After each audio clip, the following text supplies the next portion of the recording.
Hey guys, it's Brienne. I wish I could be there. I miss most of you so much.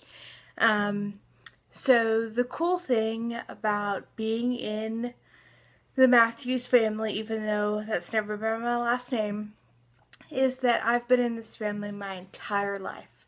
That's really cool, and all thanks to moms and pops.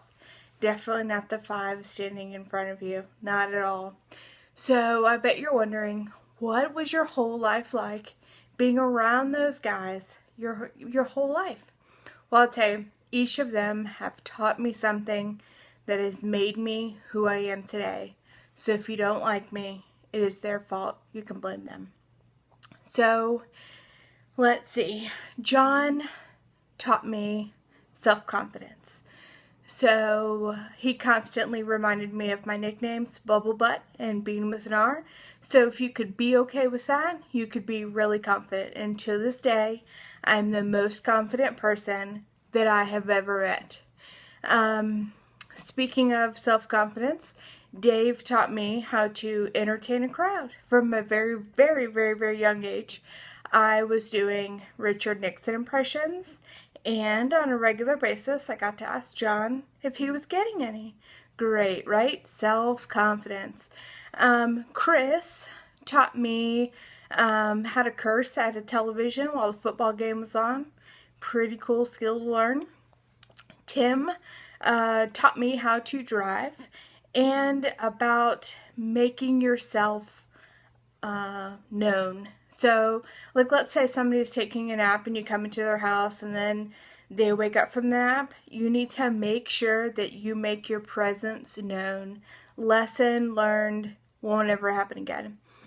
Greg taught me how to not ski. Does anybody remember that day? Okay, so I don't need a video of that day of the mental picture, and it's never going anywhere. It's pretty cool. So Kristen, hey Kristen, how are you? Wait, Kristen doesn't sound right. Hold on. Lisa, I'm sorry. Okay. Hey Lisa, I obviously don't know you.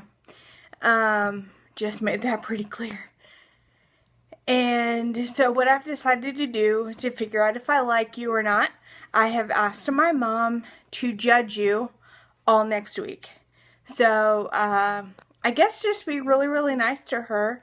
And then at the end of the week, she can get back in touch with me and let me know what we think, if we like you or not. So good luck. And so I just want to tell you a little story about Chris. I'm sure you know that he jumps into action if anything's ever wrong. He's really good at that. So one time we were playing horseshoes outside, and I had a Coke can and just was drinking Coke, so I went to go take a sip of it, and I started screaming because I had swallowed a bee, and Chris didn't know what was wrong, but he came to help me. He tried to get the stinger out.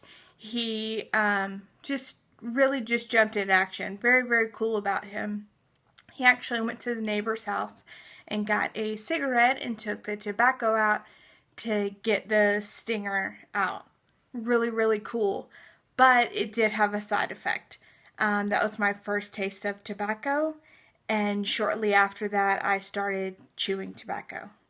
Big problem. But I shortly after that moved back to Georgia where it is socially acceptable to chew.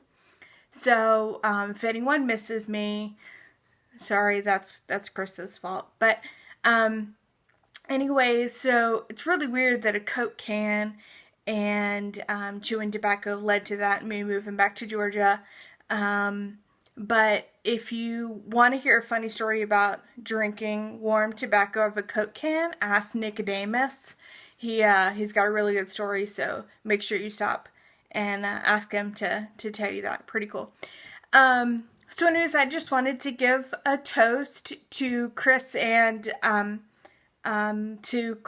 Lisa. Lisa, sorry.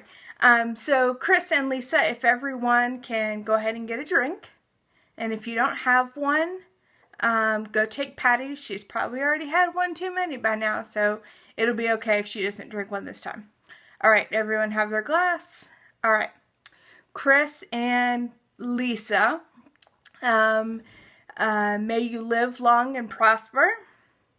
May the force be with you. And may Disney World always be open so you guys never get bored. All right, well, I love most of you very, very much. And Lisa, I'll let you know what my mom has decided, what we have decided. Love you guys very much. Really, really wish I could be there. Miss you very, very much. Talk to you soon. Love you. Bye.